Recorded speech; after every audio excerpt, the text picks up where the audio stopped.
sit down, then we would like to get started, partly because we're streaming, so there's people online waiting.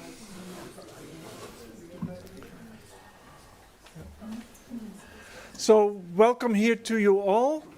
On behalf of EASAC, I'm Wim van Saros, I'm the EASAC president, and we're really happy to welcome you here for the launch of the report Future of Gas. I guess for most of us, if you would have asked us a year and a half ago, we would have associated gas mostly with the energy transition and the Green Deal.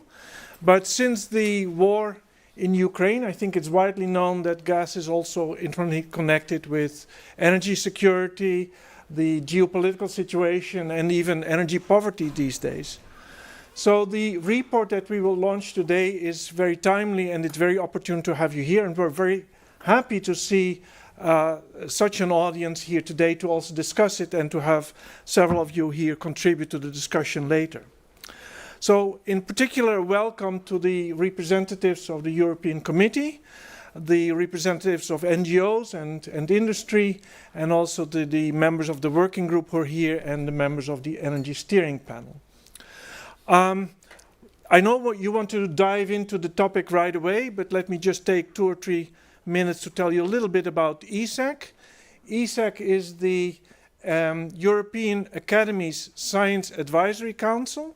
So it's the organization of European academies, the academies of the best scientists in Europe. And through this organization, we can bring the brains of the best scientists in Europe to bear on problems of our society and to give science for policy advice on the issues which EASAC is focused on. And we focus on energy, environment, and biosciences and public health. And of course today the focus is on energy, and this report that we will launch today was developed under the auspices of the Energy Program and the Energy Steering Panel. So the setup of today is the following. We'll first have the program director of the Energy Program together with the 2 co-chairs of the working group present the background and then the main results, the key messages from the report. Then in principle we're expecting 2 keynote speakers, but they're not here yet. I'll announce them later if they arrive. And then we'll have a panel discussion, and then there will also be an opportunity for interactions with the audience. That's basically the setup. And let me, without further ado, invite Bill Gillett to represent the background of the report. Bill Gillett has been the program director for energy since 9 years within EASAC. And before that, he worked for 14 years within the European Committee. In several topics related to energy, energy and climate, energy and transport, energy and renewables. So Bill is really an expert, and many of the issues that are coming up in this report are close to his heart. Bill, let me ask you to come forward. Thank you, Wim. I hope, I see James at the back, but he needs a sandwich, so that's good. Good. So, that was Wim's introduction. Now the 3 of us are going to... Can you hear me at the back? Is it okay? The 3 of us are going to present the highlights of the report before we go into our discussion session. I'm going to start with a quick look at the background. What were we aiming to do? We were aiming, as EASAC always does, to advise EU and national policymakers, but also those people who influence them, including the investment community and the other stakeholders. We set up a working group more than a year ago, at the end of 2021, with 20 members, nominated experts by our member academies. We had a whole mix of expert inputs from workshops, discussions with the Commission, with industry, with researchers and other stakeholder groups. When the report was drafted, it went out to an independent peer review like you do any other literature. We had 14 reviewers, and it took me most of my winter to integrate their comments. It was a lot. And finally, it's been endorsed now by all the national science academies of Europe, so it has a certain standing. So we started with a council decision from EASAC at the end of 2021, and then disaster struck because we didn't anticipate really anything like what has happened since then. And we had several reflections during last year. Should we stop? Should we really try to continue working with everything changing so drastically, with the Commission working 24/7, 7 days a week, bringing out ways to mitigate the problem? But we decided to go ahead. We had a series of meetings. We had the peer review this winter, and we had the Academy endorsement, and now we are launching it. So we've gone ahead, practically entirely online, I have to say. We've come up with some general recommendations. I'm just going to highlight some things which you will then get more details as we go through the presentation. Importance of long-term stable policies we endorse. The need to prioritize proven low-cost options because we have urgent needs to make things happen in the marketplace. Limit the risk with the emerging ones. Prioritize the funding, and we've had a lot of discussion, I'll come to it in just a moment, about energy poverty and the crisis that we have in the cost of living, and the crucial need for communications. These, I think, underpin everything, and we're trying to endorse that and encourage that. Of course, behind the whole agenda is Paris and the Green Deal, and more recently the Repower EU with the climate law. So we've been trying to respond in that context. We've been particularly, and you'll see that in our presentation this afternoon, concerned about methane, and we need to be sure that there are some teeth somehow in this methane pledge. And the energy funding for energy poverty, we'll come to that in just a moment.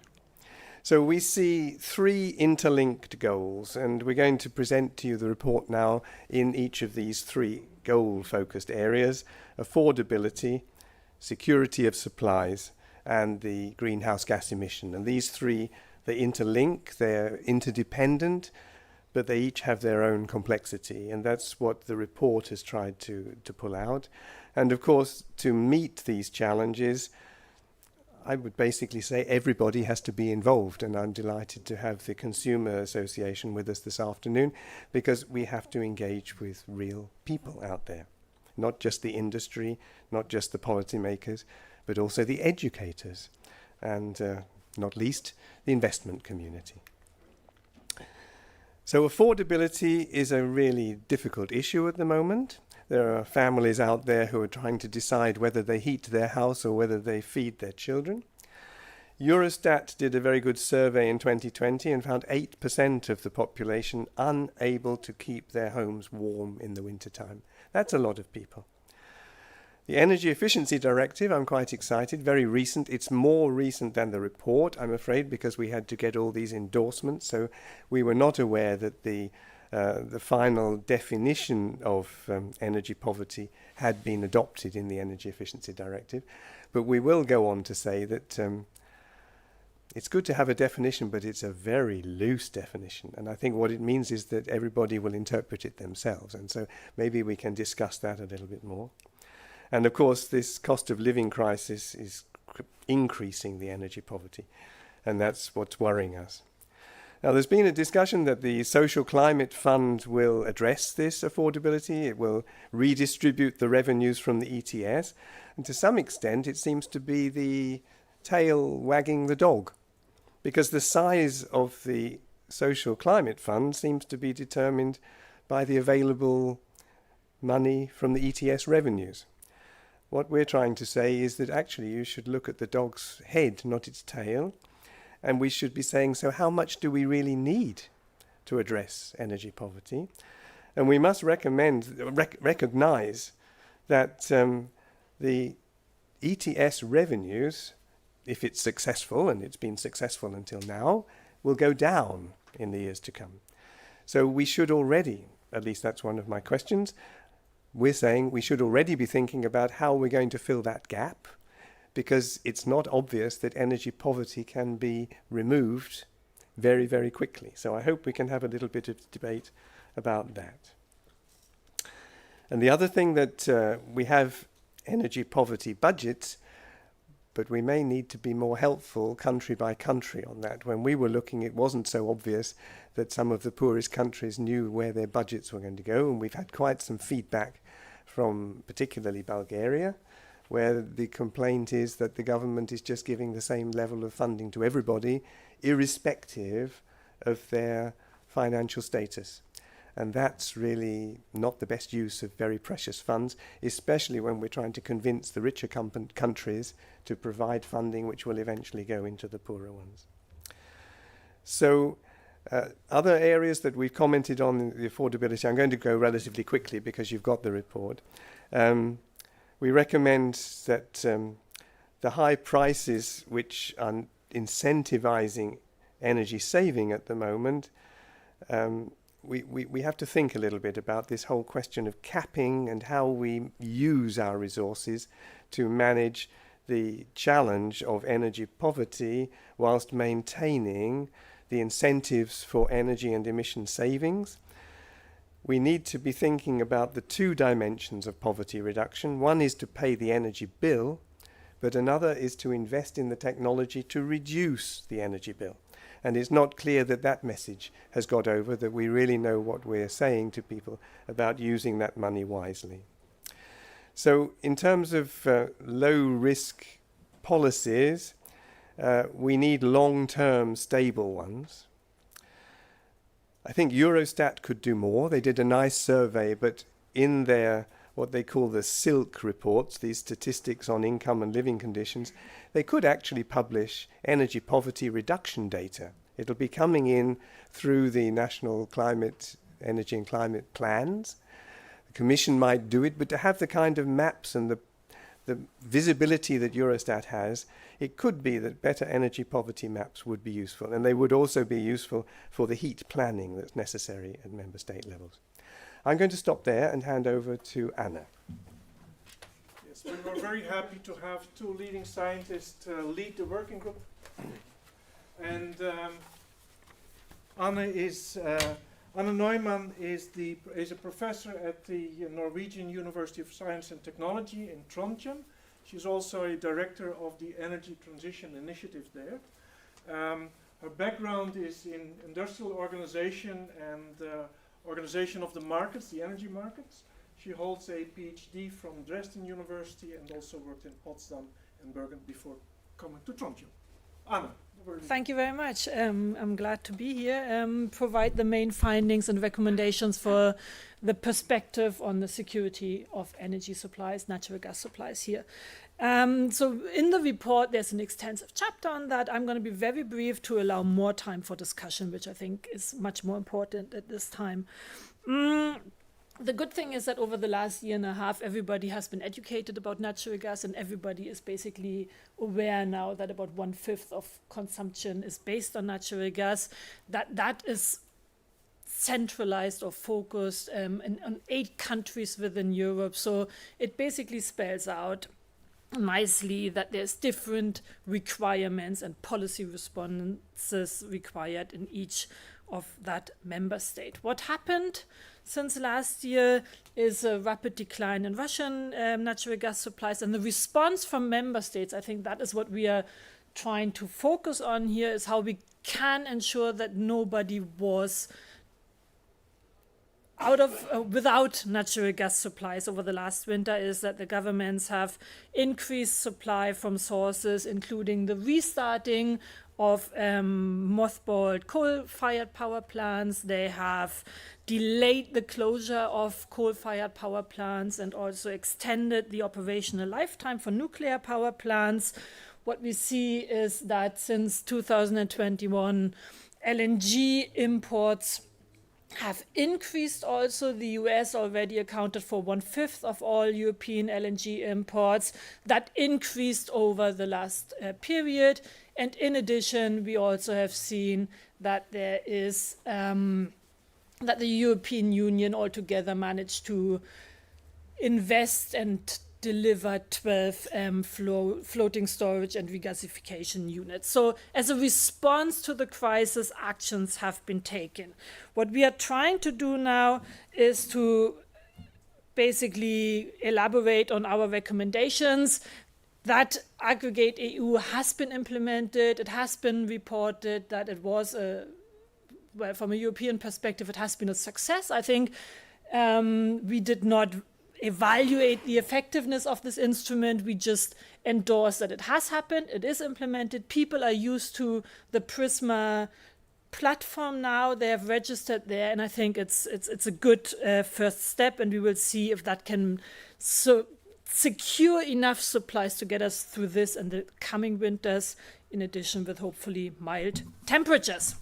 So what we are going to recommend to policymakers is structured in two ways. It's a very short-term reaction and a long-term reaction. I think on a very short-term security measure that were taken, we need to reflect now and see whether we need to react. And our recommendation is that we limit the operational time of those power plants based on fossil fuel, like coal and or oil, right? In the short term, we also endorse the investment into temporary infrastructure, because it is needed to deliver security of supply in the short term. There is a debate about the impact of long-term infrastructure investments, and I think we converge towards the wording that there will be no support, or there should be no support for investing into distributional gas grids, but take the amount of investment that is required to get the short-term situation out of the way. The third point on a short-term perspective is that we need to develop the electricity markets in such a manner that it can deliver, right? 20 years ago, when I started working on natural gas was the little sister of electricity, and we were belittled by the electricity community that it was, not that interesting. Now we give it back to the electricity system and say, you need to deliver on the infrastructure there to make sure that we can all benefit. Because at the end of the day, in the report, it is also stated that in the long run, obviously, there's no future for natural gas consumption within Europe.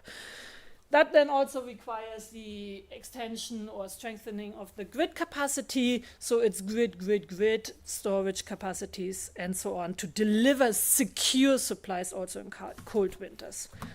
In the medium term and in the long term, which needs some preparatory actions on all different levels, we recommend to policymakers that we need to begin now to phase out unabated natural gas consumption within Europe. I think the term that is in the report that you want to maybe look up again is the unabated natural gas consumption. So we need to do something about the emissions that are being produced in the production of exploration and production of natural gas and in the burning of it.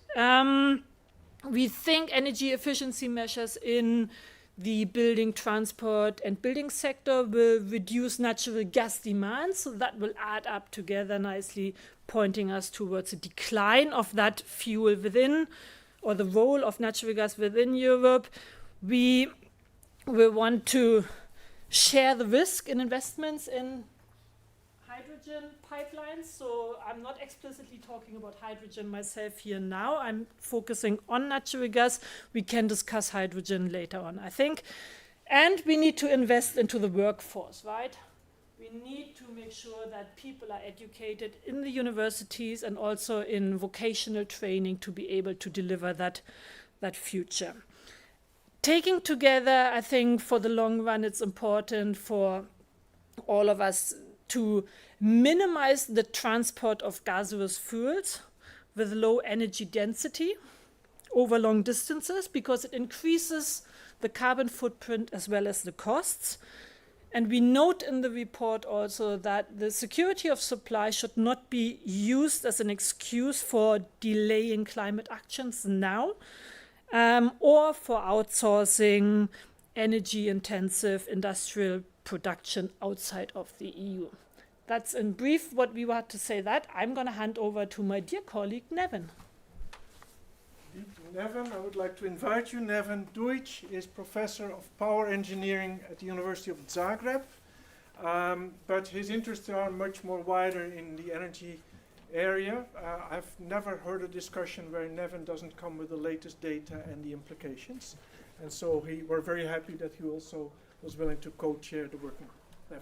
Nevin. Thank you, Wim.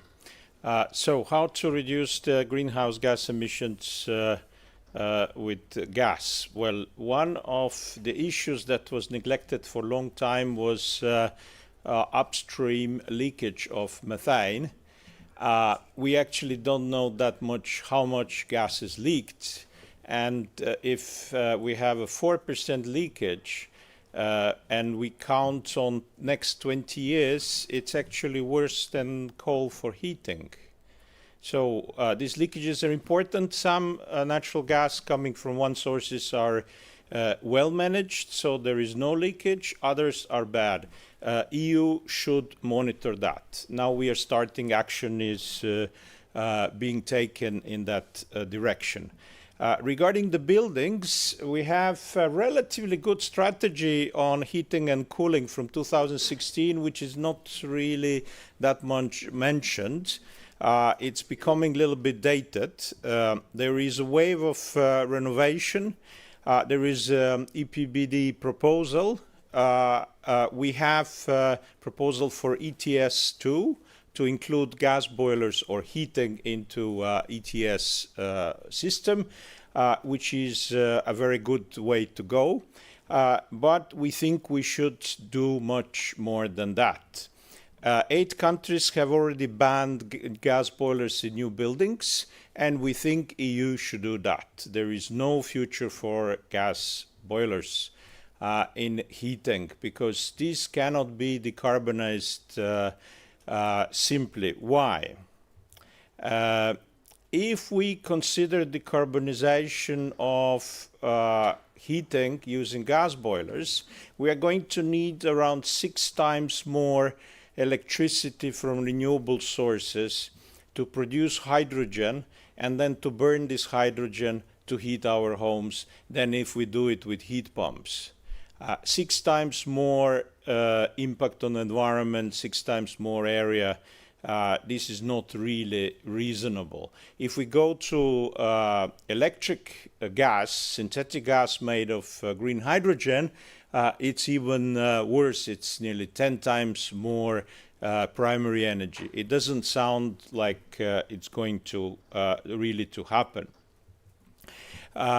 Of course, we should invest in energy efficiency first, reduce heat demand by renovation, digital control, building regulations, but the critical thing is to ban new gas boilers in buildings, because they consume around 40% of natural gas in European Union.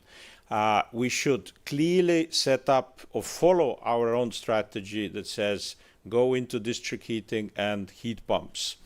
And we need local heat maps for that in order to find the best solution in each area. We need to update EU heating cooling strategy in order to be compatible with Repower EU and better address local heating planning challenges of phasing out gas boilers. It's not a simple task. It's going to be a very difficult task. Phasing in heat pumps or district heating, and we should accelerate ETS too. That's a very promising policy. Almost 30% of natural gas in EU is used for electricity generation. Taxonomy in the beginning did not define natural gas and then did define natural gas as sustainable when replacing coal in power generation. Renewable electricity generation and grid infrastructure, we should strongly accelerate permitting. This is now happening. Regarding the electricity market design, we will later on hear a bit more on that from MEP Professor Carvalho. But I would just like to mention that the market actually worked very well last year. It provided us with exactly results which we needed. The alternatives would have been much worse. Renewable electricity supplied to hydrogen electrolyzers, this is coming also, but we should be careful with hydrogen where we put it. We don't think natural gas is a transitional option anymore. We need to go very fast to renewables. There is no more time for transition to gas. We have to go straight to renewables. 45% renewables, it's probably too low for that for 2030. We should think about increasing it further. We should not replace gas boilers with biomass boilers. We have to be very careful about sustainable use of biomass. We have to start really thinking seriously about the cascade. Biomass should be used for furniture. We should not be burning furniture in power plants and in our homes, which is the case in some countries in Europe. But there will still be plenty of waste biomass we should use, of course, even for heating. And of course, there are countries that have different levels of available biomass, so we should think about local specificities. Regarding the hydrogen, it's an energy vector, not energy source. It is more efficient to use electricity in most cases directly. So we should only use hydrogen for hard to electrify applications. One has to also take into account that hydrogen has a relatively high global warming potential. So leakage of hydrogen is bad for climate. So we should only use hydrogen where it's really needed. And one thing that we should also bear in mind that blending hydrogen into natural gas doesn't make any sense. If you put 10% of hydrogen into natural gas, you only reduce emissions by 1%. So this is, in my personal opinion, greenwashing. Can we actually do 80% hydrogen into natural gas? Well, technically yes, but this is going to be very difficult. So let's go hydrogen in a separate way from natural gas. Don't blend it because we don't really gain from that. And closing recommendations. We should use energy system integration to reduce greenhouse gas emissions, so sectoral integration. We should prioritize renewables that deliver low operating and embodied GHG emissions. Wind and solar have very low emissions, so we should go for them. But in order to integrate them, we will need to develop demand response, heat storage, sustainable backup generation, in order that the whole system works. Hydro is a good dispatchable technology that can help us in that process, but we should optimize it, its contribution to at EU level, probably by using markets instead of using it to subsidize fossil fuels as it is done sometimes. Biogas and biomethane should be produced only from wastes, and we should use them for high value and hard to electrify applications because they are limited resources. We should try to minimize leakage because of the high global warming potential of methane. Thank you. Thank you, Neven. We're very fortunate to that meanwhile we've been joined by Professor Maria de Graça Carvalho, member of the European Parliament. Before she's also been a Minister of Science, Innovation and Higher Education in Portugal and a special advisor to President Barroso.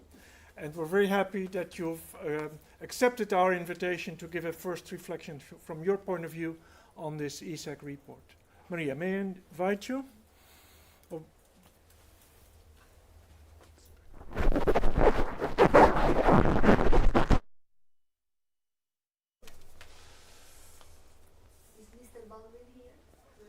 We haven't seen him yet, huh?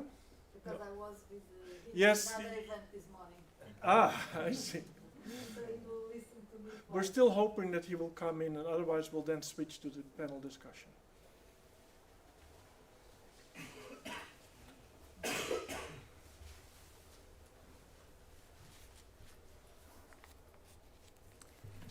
So good afternoon. Thank you very much for the invitation. I'm very happy to be here. Actually, I was also a member of the EASAC Energy Group before I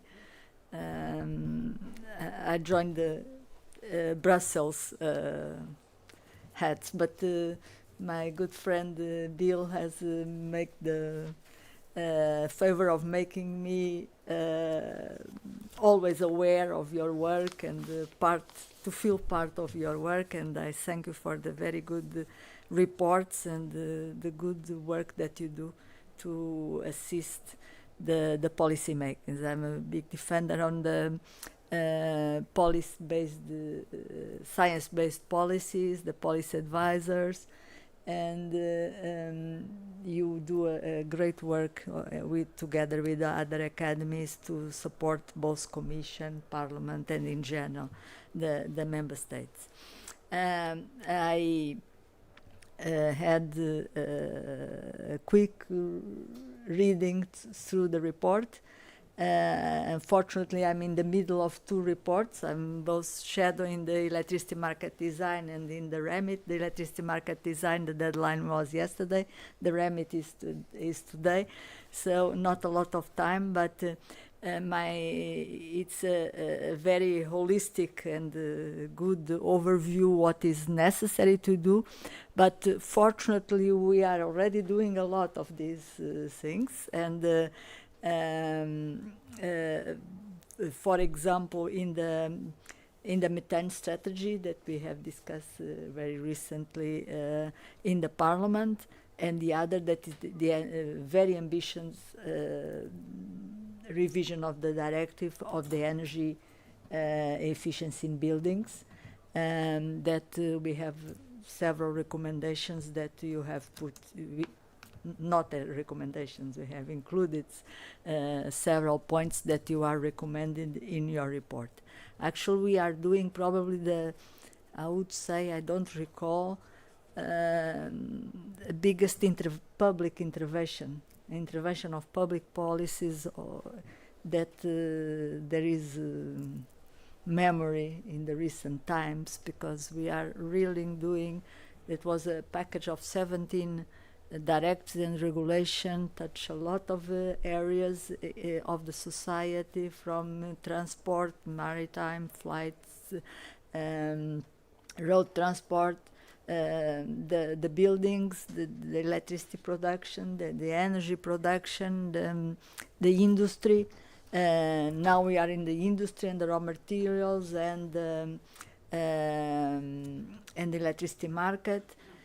Also touching for the first, would say, time a little bit the agriculture. There we need to do more, but still small first steps.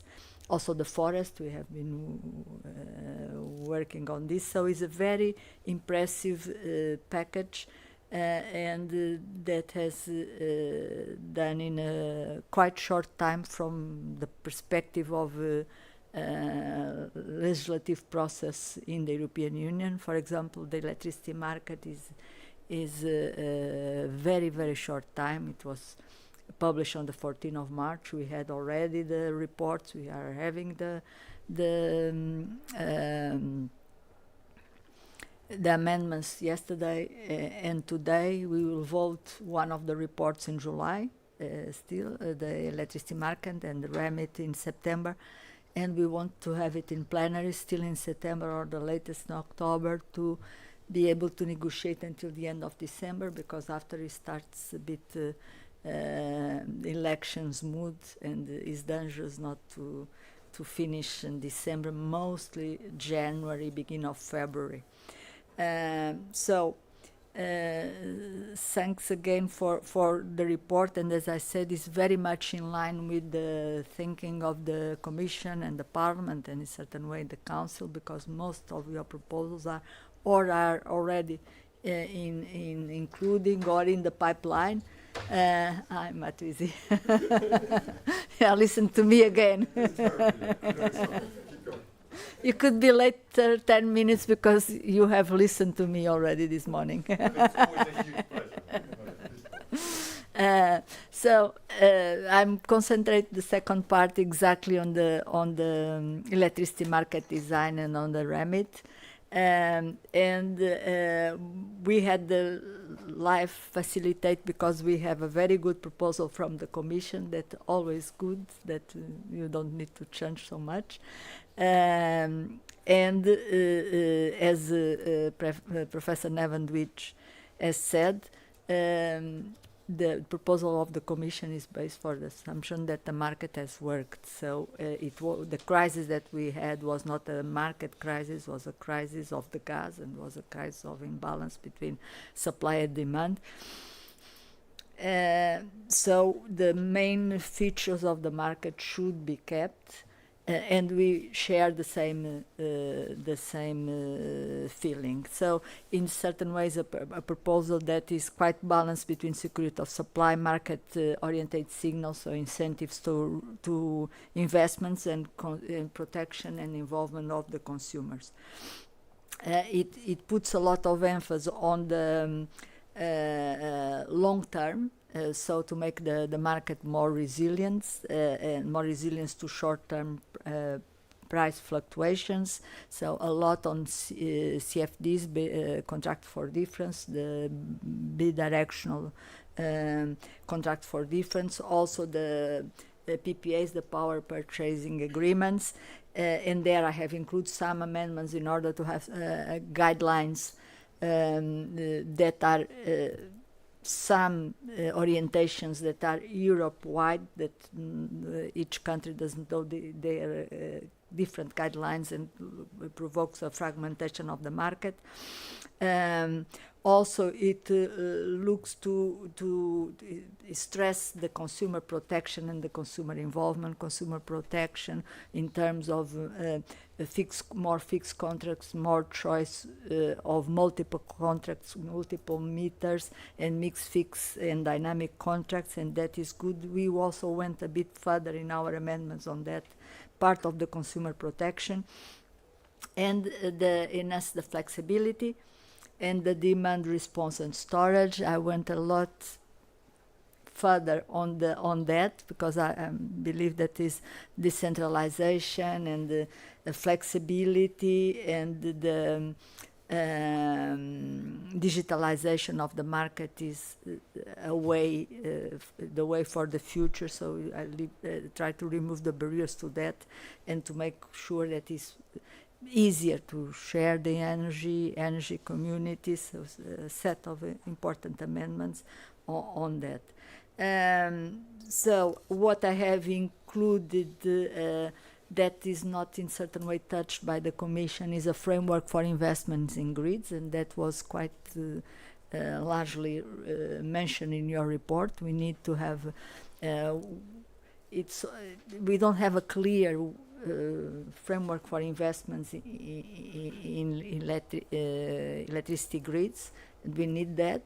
I also touched the questions of the electricity interconnectors coming from Iberia, from Portugal. Is an important issue. I also introduced the small grids for islands and the RUPs, the outmost regions, also a regional component coming from Portugal, and these will be, I'm sure, quite in line with the main rapporteur that is from Spain, so there will not have problems. Where do we have problems in the negotiation that I foresee is in the crisis, everything related with the crisis mechanism, that we agree with the Commission on that we need the crisis mechanisms in place, that we don't need to run to legislate if we have another crisis, but we think that we need to have strict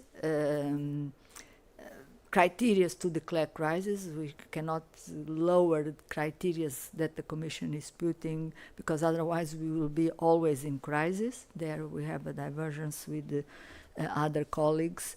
So we want that permanent, as we hope will not be in crisis. If there is a real crisis, we have a mechanism for crisis.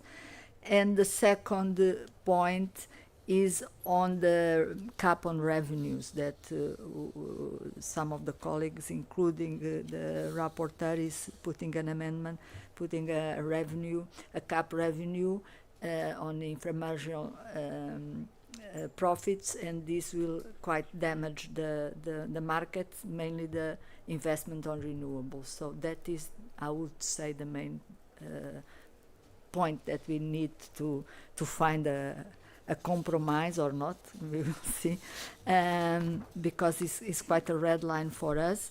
And we have evidence that in the countries that have done that, and in a very big crisis, we could understand, but to make that a structural measure will not be good, and that the countries that have done during the crisis had a very decrease in investments, mainly the investments in renewables. So if we want to do this transition, we really need to not to have this measure, because we have many other points where we are protecting both households and industries through hedging, the long-term investments. In the crisis, we have a system that protects the most vulnerable consumers and the industry, especially the energy-intensive industry and the SMEs.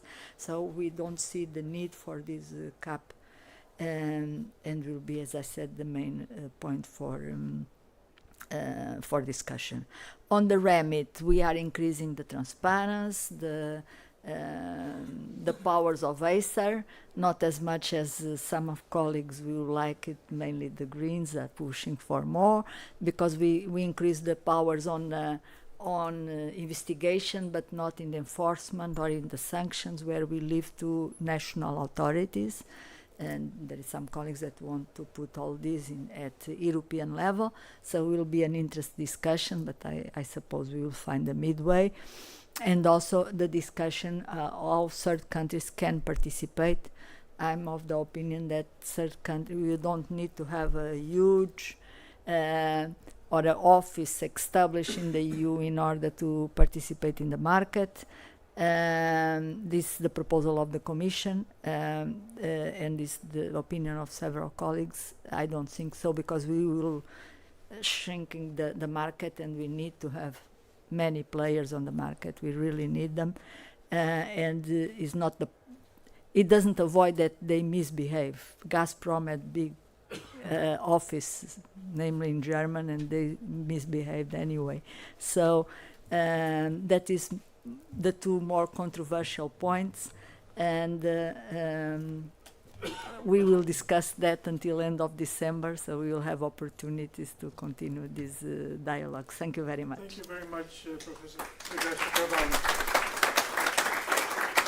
Well, it didn't escape your notice that the last keynote speaker has come in meanwhile. I'm very happy to welcome Matthew Baldwin, the Deputy Director General of Energy, and he's been there since 2022, responsible for the task force, basically reducing or overseeing the reduction of the dependence of the EU on Russian gas. Matthew. Thank you very much. I'm sorry I'm late, but it did give you the advantage to listen to Maria, who has at least three hats: a professor, Carvalho, member of the European Parliament, and veteran of the European Commission. And we were reminiscing this morning of the time we spent together under President Barroso. When you're late, you have to be really short, right? I mean, that's the basic message. And I really will try to bottle it down and bottle it up and give us time to talk about it. But you ask a big question, and you've done a great report. I'm not saying we agree with every word of it, but it poses the right questions. And the moment we stop asking the questions is when we start to fail. I always start looking at this kind of question by saying, what are the three elements of an energy policy which every government, including the European Union, must deliver? And the first, of course, is security of supply, and that's been brought home to us big time in the last year. The second question, of course, is affordability. Can we afford the supplies that we bring in?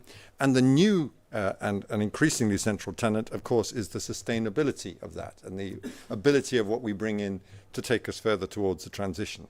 And so when you ask a nice, simple question like, what's the future of gas? In that context, it becomes a little more complicated.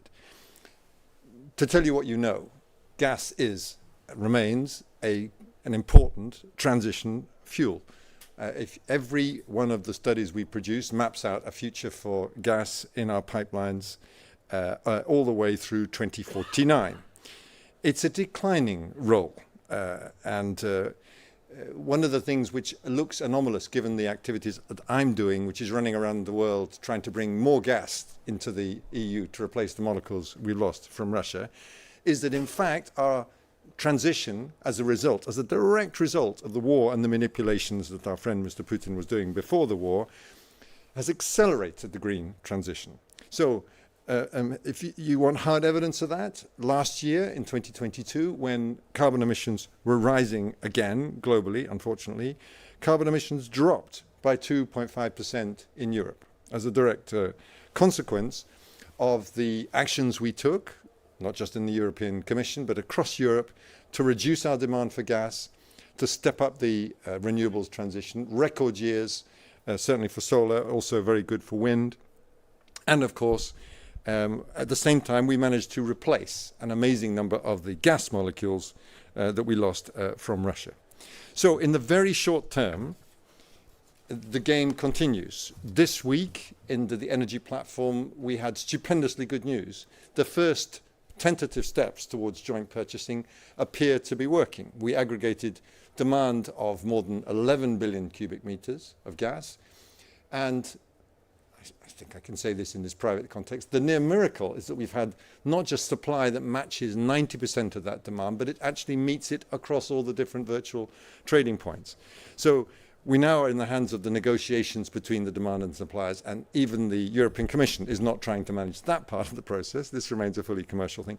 But there's good hopes that we're now going to see this experiment in joint purchase of gas working quite well. And even if we don't get many contracts out of this first round of tenders, we'll be doing repeat tenders every 2 months to the end of this year. So that part of the process is working. Our big reach out seems to be working. Aided by the eye-wateringly high gas prices, we've pulled in unprecedented amounts of LNG to Europe over the last year. Before you say it, we are very conscious of the impact that has had on neighbours and and people further afield in South Asia who have struggled to get hold of their gas. So our storages are up, much higher than they were. The short-term prognosis is better than it could have possibly looked, I would say, at this time last year. But no complacency. You will never hear a complacent conclusion from someone in the Commission right now. Things are not suddenly becoming magically easier. The year will be challenging, the year after that. China's starting to come back into the market. We can see that on oil. We'll soon see that on the gas market. We are one big LNG event. It's like a Freeport from losing access to that supply. We're one bad weather season to drive up our consumption. And of course, you never know what the Russians will do. We still have a residual 20 BCM of gas coming in. So in the short term, the future of gas is very central. I'm just saying this for James's benefit from Eurogas, just to make sure that he doesn't report I said anything else. In the short term, gas supplies will be central to our ongoing energy security. Now, longer term, and I've already used up most of my time, we estimate under Fit for 5 scenarios that gas demand will be at around 250 BCM in 2030 and could be in the range of 80 to 90 BCM by 2050. These, ladies and gentlemen, are scenarios. They are not predictions, they are not laws, they are scenarios.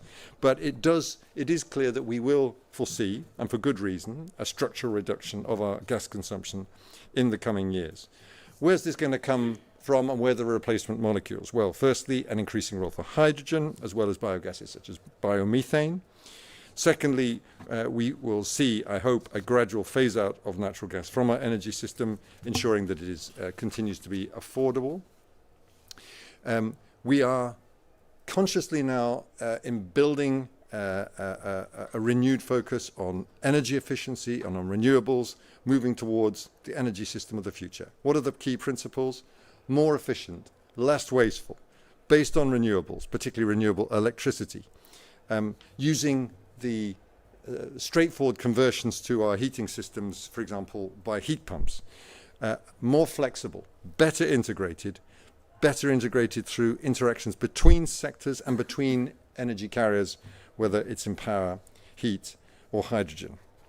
6 elements I just want to touch on we need to bring to this party. Firstly, green hydrogen. You've seen what we said in Repower EU. Yes, it's self-consciously optimistic, ambitious, but we need to give this thing a kickstart both in Europe and in our neighbouring markets to bring in, and that's why we've come with these ambitious targets of 10 million tonnes in Europe and an import of another 10 million tonnes. Renewables, again, I mentioned it before, 2022 was a record year. We are going to need a succession of record years to get there to make sure that we hit our ambitious targets for renewable electricity by 2030. You said it in your report, so I'll be brief. Energy efficiency first is the key principle. This will ensure the most cost-effective decarbonisation path, and it should accelerate the transition, particularly in areas like heating and cooling. Research and innovation, a crucial tool, and one where we are brilliantly well armed with our Horizon Europe, massive budget under Horizon Europe, including, of course, which I know will be of interest to you, the revamp in strategic energy technologies, the famous SET plan, which Andres Piebalgs was present at the creation of when he was commissioner, and it was a pleasure to work with him on it. Infrastructure. Again, how long have we got? We need a different energy infrastructure than the one we have today. We have a new trans-European energy infrastructure regulation that's been in place since this time last year, introducing new infrastructure categories that we need to exploit. Smart gas grids, electrolyzers, hydrogen infrastructure, all of these things will be crucial. And last but not least, skills. Something we often forget about in our compartmentalized world in the European Commission. It is the European Year of Skills, and you see piece by piece across our attempts to build out this new energy system that we need. Labour shortages are problematic in areas like refurbishment of buildings. Reskilling the existing workforce in the new areas is going to be crucial. So we must never forget skills. I think I'll stop there because I'm late and we need to leave some time and space for the panel. Thank you. Thank you, Matthew Baldwin, and thanks once more also to Maria de Gracia Carvalho. I now hand the floor to Bill Gillett, who will introduce the panel speakers and lead the discussion. So I'm already sitting in front. Yes. That's fine. So I would invite you guys to come and join Mr. Baldwin, please. And Mrs. Carvalho, if you have the time to stay with us, please take a seat with the panel as well. So, yeah, I need the microphone. Okay. Can you hear me better with the microphone? Sorry. So the aim is that we try to engage mainly with the audience, and I want to try to be sure that this opportunity arises. So I'm going to pose quick questions to the panelists who've not spoken, and I ask you to reply relatively quickly to my easy questions. And then we'll open to the floor, and then all the difficult questions will come to you. So I'm going to give the industry the opportunity to respond to a little bit what we've heard from the Parliament and from the Commission. So first I welcome Dr. James Watson, Secretary General of Eurogas, those who don't know him. I gather you were previously CEO of Solar Power Europe. That's quite a transformation. And power to gas. You're a lawyer, and you lectured on environmental law, but you're still a visiting professor also at the Free University of Brussels. So that's really nice. So what's my questions to set you off? I thought I'd pose two quick, easy questions. The methane leaks from natural gas supplies that we've raised, the polluters should pay, shouldn't they? And if they're putting out a lot of methane leaks, what do you think we should be doing to that? Do you accept that there's a leakage, and what do you think we should be doing, and what do you think about the European reaction to that? And the second was a very quick question. How do you react to Naven's message that we don't think hydrogen blending with natural gas is a great idea? Well, thank you very much for inviting me here today. It is a great pleasure. First of all, congratulations on a very interesting report. I think that it has indeed a very strong feeling of the zeitgeist that we have, of what we need to do, the challenges that are ahead of us. Indeed, parts of it I would say are indeed aspirational, and then there are also realities that we have to deal with. I would have given a different speech, but you've given me some questions, so I will answer those to be fast. Methane emissions are a problem, but the European Commission, in its wisdom, has recognised this and has brought forward a very good regulation to deal with methane emissions. In Eurogas, we've 100% supported that. Of course, it is going through now with Maria and her colleagues in the European Parliament and in the Council. And the Council have already come to their position, and I think their position is very reasonable. I think if anybody was to deny methane emissions, they'd have to be off their rocker. It's just not possible. It is an issue. I think that we can get on top of it. IEA have shown that, in fact, the industry can lead the way. And so the industry has indeed worked very hard together to address it. Because of what you said, if we actually reduce the methane emissions, we can actually do so and recover that gas, which in itself also covers the cost of the technologies that we need to reduce the emissions. If you look at countries like Norway, they're down to about a 0.2% methane leakage. Now that is the gold standard, and that's where everyone else should be aiming. It's much more complicated when you start talking to Algeria. It's much more complicated when you start talking to Qatar. But the European Commission know that, and we are doing so. And our friends in the United States, and I think that the point was also made about shale gas, they also know it.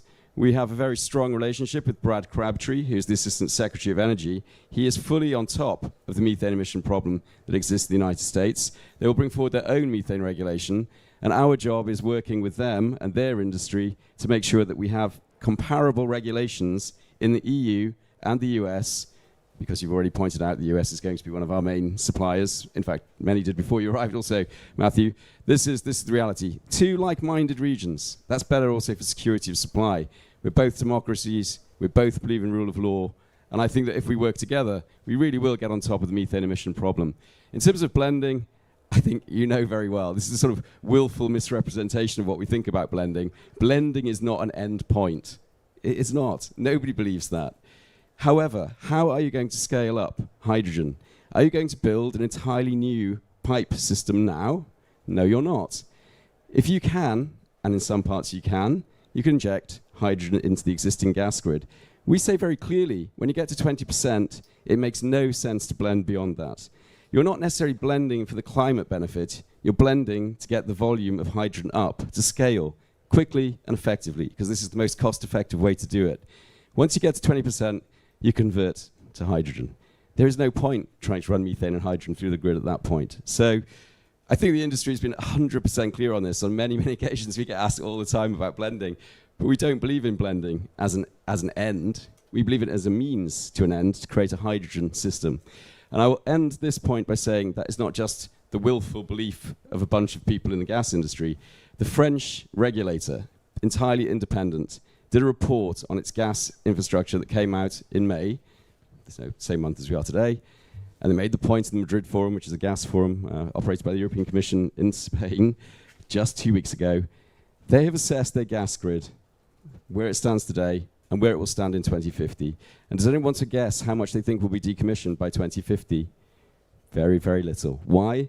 Because they will run biomethane, they will run hydrogen, and they will run CO2 through it. So points about decommissioning, points about the gas grid. Quite frankly, a French regulator, and we all know how much the French love nuclear, they are pushing electrification very, very hard, is still saying they will need their gas grid in 2050. I think this is where we should really look at what the realities of the situation are, not just the aspirations. Thank you. Thank you, James. Well, I'm sure we'll have some feedback on these points, and please keep them and keep your questions. I'm just going to go down through the panel once, and then we'll start to reopen some of these things. So I'm going to come to you next, Valberger. Welcome. You are the Chief Executive Officer of Solar Power Europe, and I believe you've been there since 2019. Before that, you were working with hydrogen in the hydrogen and fuel cells people. You were working with the Energy Transition Solutions for Hydrogen Europe, so you know a little bit also about the hydrogen agenda. And you've worked in finance as well, so I think you're a great panelists for our debate today, and I've got a couple of questions for you. The obvious one is, how do you react to the raised permitting agenda? Because I think everybody seems to be agreed that there's a need to do something about permitting for renewables, which are blocked by long delays. Do you actually have some evidence as to where we are, and how do you see the permitting of the generator vis-à-vis the permitting of the grid? Because I get the impression that there's a big challenge in actually getting the permitting of the grid. And maybe you will come back also in a moment. The other thing I thought I'd put to you, just to kick us off, is the Net Zero Industry Act. You're responsible for a sector that is importing lots and lots and lots of products, and we're saying we want you guys to build it in Europe. Are you on board with the way this is going, and how is the sector going to respond to our need to get a little bit of what I think was called reshoring at one point this morning? Valburga, the floor is yours. Thanks very much for the questions, and thanks very much for having me. It's a great pleasure being here, and congratulations to the great report. And by the way, we don't see it now, but to the great visuals as well. I love them. So it's really good to have independent scientific advice on this question. Let me start, before I'm answering your questions, let me start by saying I do think that whatever decisions are taken, we need to make sure that it is the most cost-efficient solution we're aiming at. And from our perspective, the most cost-efficient solution is electrifying. So I do hope that the next European Commission, and I know that there's already people thinking about the next plans of the European Commission, is putting electrification at the very center of the plans. And that is relating to your questions as well. So let me tackle those. Permitting. Yes. So maybe first of all, still, where we are heading to as the solar sector. Matthew, you mentioned that there was a record year last year, so we installed more than 40 gigawatt last year. That same capacity as 14 nuclear power plants. That's what we did last year. We hope to be able to live up to what the International Energy Agency is asking us to do this year, in order to close the gas gap of that we are going to encounter next winter or this winter. That's 60 gigawatt of solar that we need to build. And all of that obviously needs to have the right frame. And I'm coming to your questions now, because what we need in order to build that powerhouse that we are visualizing is 5 things. And 2 of them are among the ones you were mentioning. So one is regulatory stability, and I take the opportunity of having Ms. Carvalho here today to really just emphasize once again how important it is that the European Parliament is supporting the European Commission's proposals as much as possible, because it's a very, very good proposal. We need to have that regulatory stability. We need markets to work. And we also need the very good proposals the European Commission made on grids in the market design, on energy sharing as well. That is one of the things which is, getting down the electricity bills of consumers. I very much liked you mentioning, the importance of making sure that we're focusing on energy poverty and on the most vulnerable consumers. And this is exactly what you can do by energy sharing. A very nice example, by the way, in Portugal that the commissioner just visited, I think last week, where a kindergarten is sharing electricity. They didn't have to do the upfront investment. It was Greenvolt, the company in Portugal, for the installation of solar. And they're sharing it with vulnerable customers, consumers around in the neighborhood. So very nice examples where it works already, and it needs to work all over Europe. So regulatory stability, permitting, indeed, great that the European Commission is tackling that issue. The RES booster is helping, in particular, to get the permitting times down for infrastructure, for rooftops, no-brainers. I mean, this is something which, just needs to happen very, very quickly. Last year, 60% of these 40 gigawatt we installed were on roofs. So, the more we can get the permitting times down, the better. Grids, that's the third challenge I want to mention. And, there's several challenges when it comes to grids, but certainly permitting is one of them. So when we talk about permitting, we also have to talk about permitting for grids, but we also have to, look at how we can manage grids differently in the short run. We have to build more grids in the long run, but how to manage them better in the short run, build in more flexibilities, have new incentives. There's also very, very good ideas in the market design already in the proposal from the European Commission on improving the transparency, for example, when it comes to how much grid capacity is still available for projects. So that needs to be one of the focus points. And for us, that's the priority for the next European Commission, to look into how grids can be reinforced, electricity grid can be reinforced, how the management of grids can improve, how the connection of projects can improve. And it's better to rather start now than only with the next commission. So it's really urgent to look into that. Let me just mention the two last issues as well. One is workers. You touched upon skills urgently needed.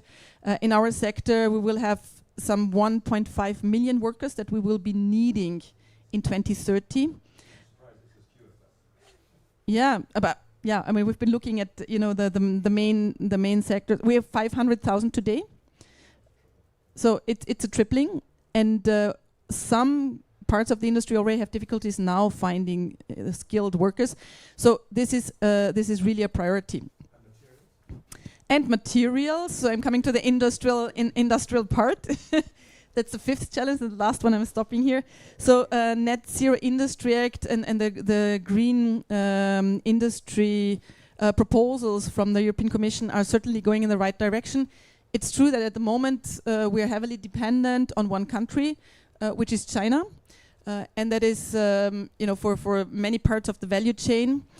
And it is critical to bring back manufacturing to Europe. At the moment, the goal is some 30 gigawatt by 2030. But what are you doing in your members to do that? That's my question. What is your membership doing to help with that? I mean, there's a lot of projects at the moment which are just waiting to scale up and waiting to find the investors to scale up. It's still considered to be risky. So what it needs really is financing.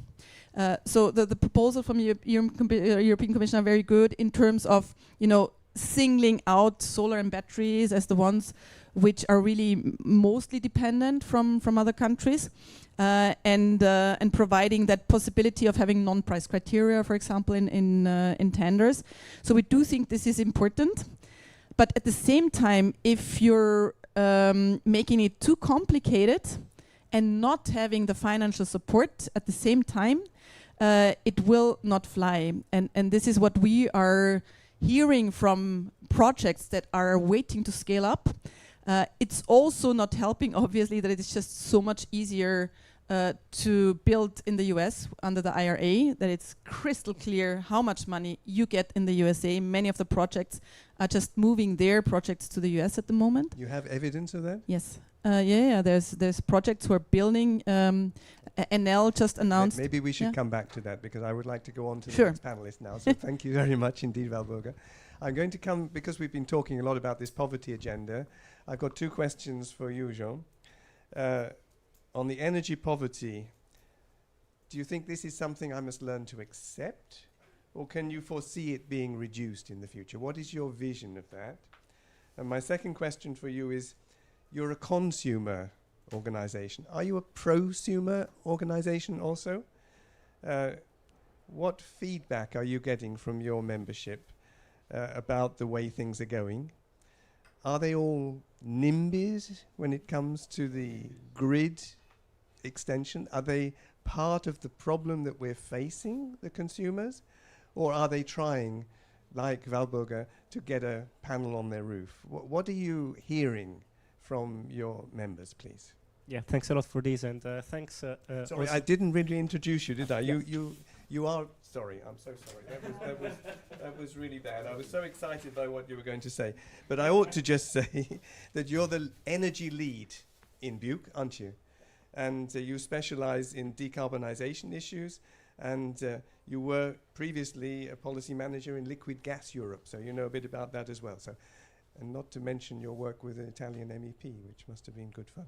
But let's come to the substance, please. No, thanks a lot for this and also for the introduction. And first, I would like to congratulate you as well for the report.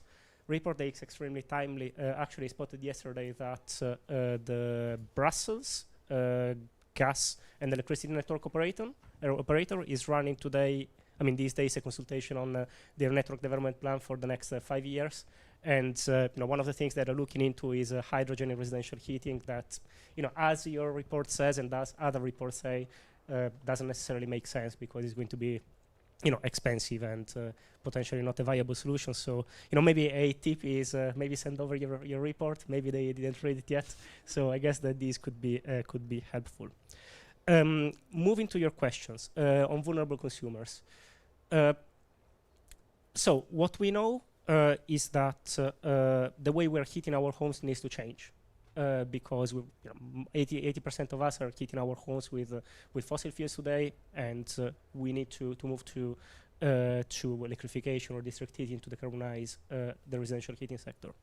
And what we also know is that at the moment purchasing a heat pump is actually quite a rather expensive, an expensive investment, and this is going to be more problematic for those consumers who are in energy poverty, those consumers who are vulnerable, because they're those who have the less financial means to make the transition. And what the transition means is actually an additional risk, because as we decarbonize the residential heating sector, as we have more and more consumers getting out of the gas network, considering that the cost of operating the grids are going to remain pretty much the same, this means rising network tariffs for vulnerable consumers, and it's problematic, and it's a challenge that we need to address. Maybe we should come back to James on this point in a moment. You might like to reflect on that point because I think it's really, really important.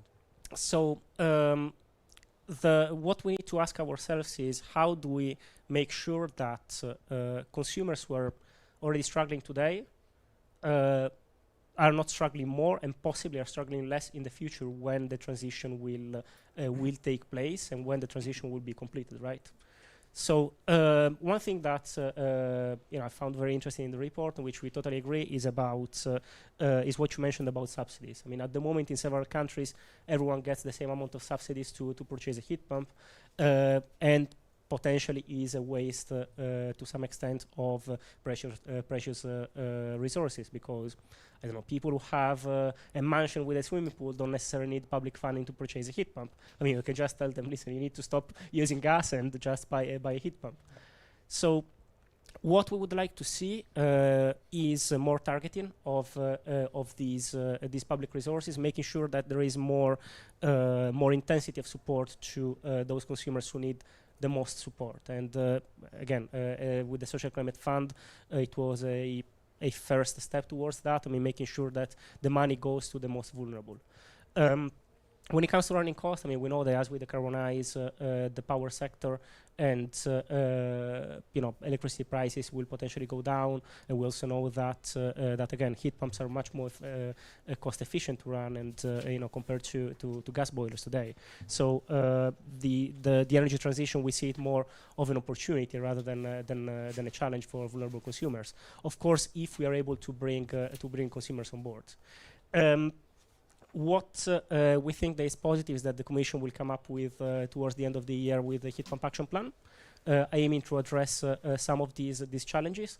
And one of the things that you mentioned is, again, a heating and cooling strategy is a bit dated. Maybe a task for the next Commission is updating the heating and cooling strategy with the new evidence that we have, with the new assumptions that we have. Could I just bring you back to the prosumer question? On the prosumer question, what we observe is that consumers are on board with installing solar panels and with engaging in flexibility. The question is, it still is too difficult for many consumers, and there are some issues, for example, with permitting. Not only for solar panels, by the way. I mean, there are some countries and some municipalities where you need a permit to be able to install the external unit of a heat pump, which is rather challenging. Especially if someone wants to switch to a heat pump when their gas boiler breaks down. I mean, they cannot really wait weeks for the municipality to issue a permit to be able to heat their home afterwards. one thing that is lacking, of course, as I mentioned, is making it easier for consumers. And there are three main issues. There is the issue of permitting, there is the issue of skills, as you rightly mentioned, Matthew. And here we conducted recently, actually, and I'm quite excited because we conducted a project with a mystery shopping of heat pumps. So to understand what is the consumer perspective and what is the consumer experience when they go and purchase a heat pump. And one of the things that we noticed is that it is very difficult for consumers to find an installer that they can trust, because it's what many consumers do is they go to Google, which I'm wonderful thing, but it's a wonderful thing, but we are in court against Google, by the way. And not saying, it's not because of that they're saying that, but it's the problem is that people will just use the first, second, or third result, which is not necessarily the best result. So what we will need is more assistance from policymakers. And last point again, subsidies and to make it accessible for everyone. Okay. So we have one panel member who's sitting very quietly at the end. Andris Piebalgs, professor now at the Florence School of Regulation of the European University Institute. We all remember you, of course, as our energy commissioner, and one of, I would say, during my career, the best one that we had. And you're focusing your work now on the decarbonisation challenges of the energy sector. I had two questions I thought I would pose to you, but of course I'm sure you'll add something else. My first question was regarding, I know you've done a lot of work on the methane because you're also chairman of this implementation, what do you call it, Committee of International Methane Emissions Observatory, is that right? Right. So on the methane emissions, they seem to be much higher than experts previously thought.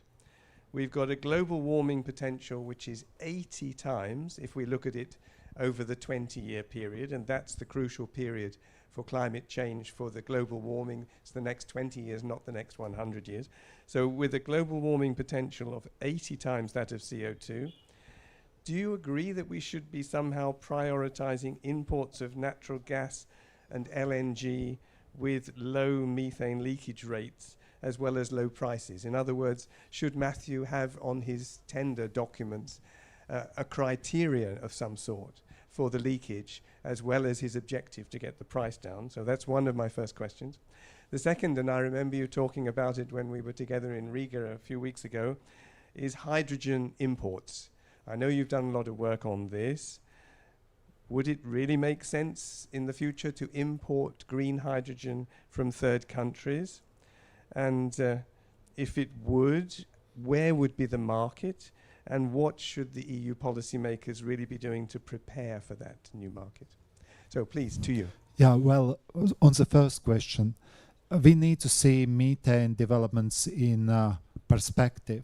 If we made recent study on methane regulation globally, because methane emissions are also from agriculture and waste, not only energy. It's only 13% are regulated at all. So that means 87 are unregulated. On the EU side, we have made some important steps. One is methane regulation. It goes very difficult, a lot of discussions around it that I did not expect actually, because it seemed trivial. You need to deal, but it's new, perhaps it is.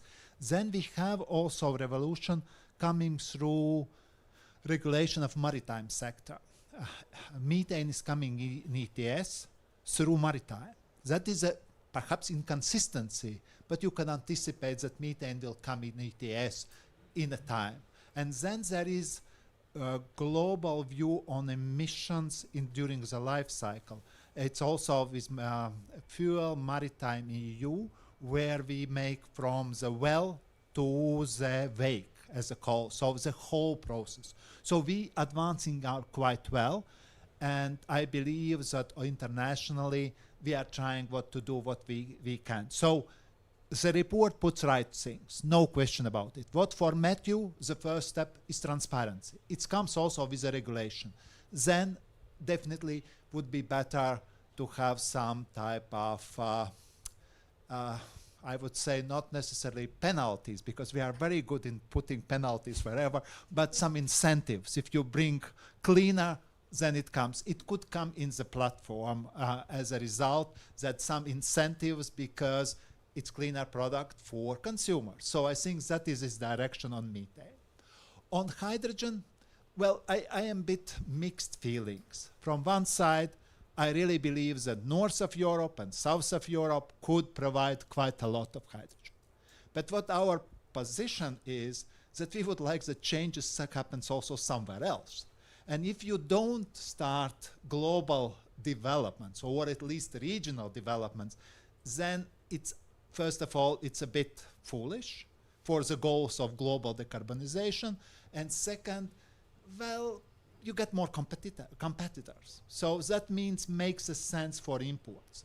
In our recent paper, I argued that we need to focus on closer neighborhoods pipelines, not so much on complicated ammonia or methanol imports, but why not? That's also good. And again, I'm back to Matthew, because I see his platform is a key for imports of hydrogen, because that's you can connect demand and supply.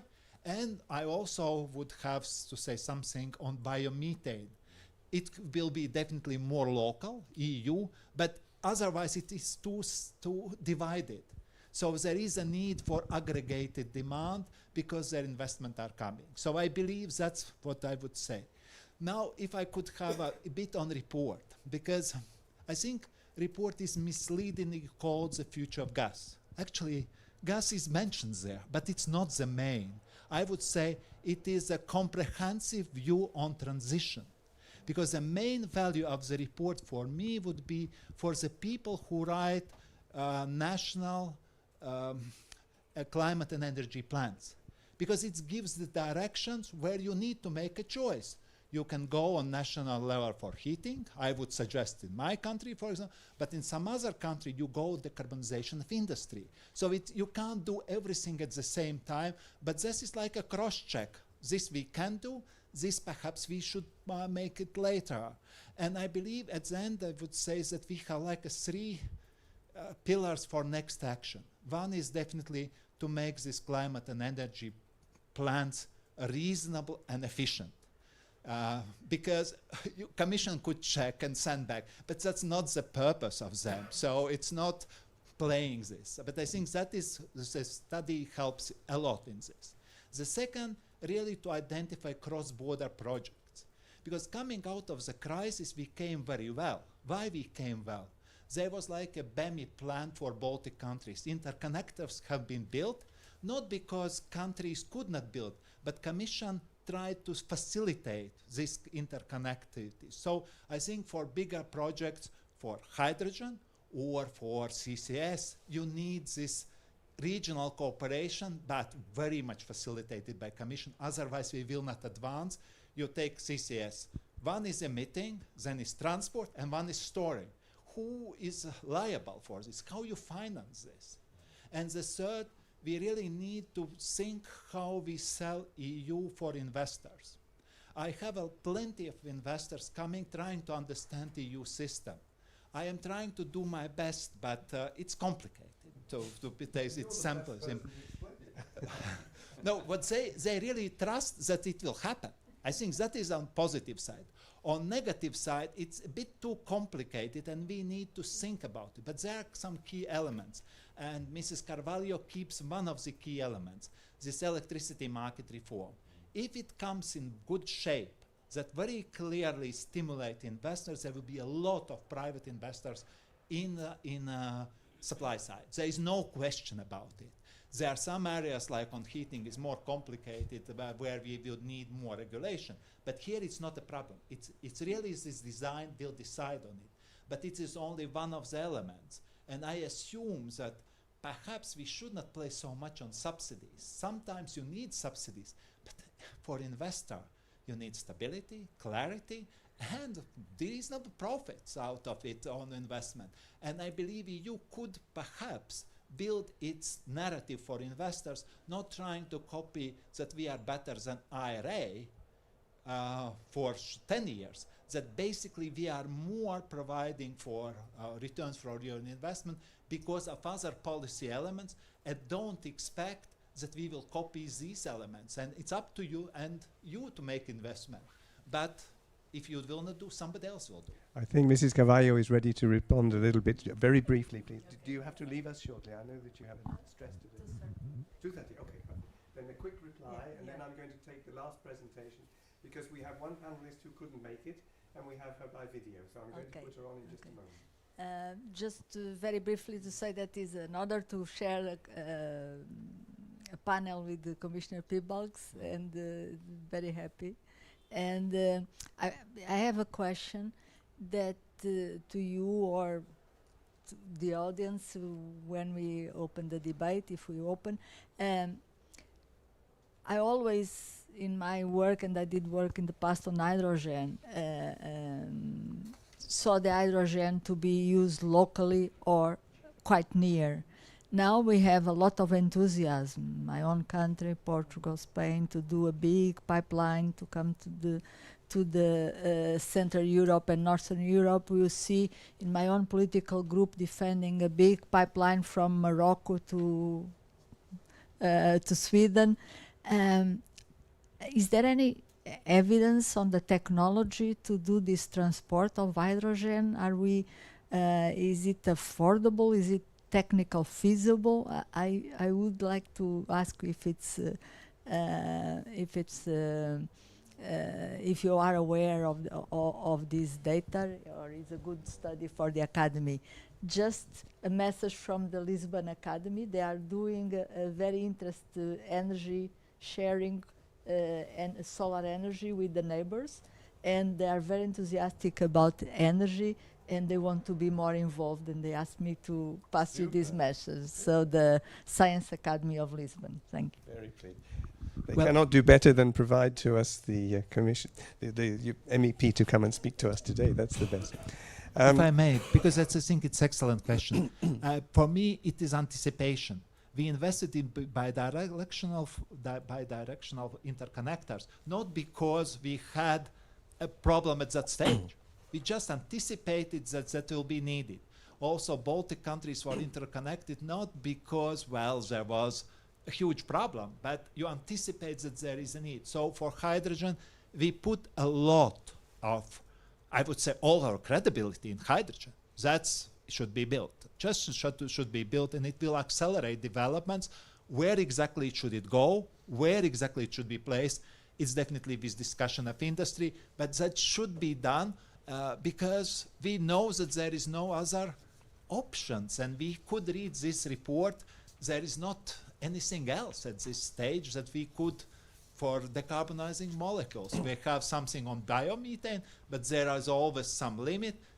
There, in theory, in hydrogen, we have no limit. So, and for technical knowledge, and there is no problem. There is only one thing that we need to develop. It is a measurement of hydrogen leakage, because it's physically different.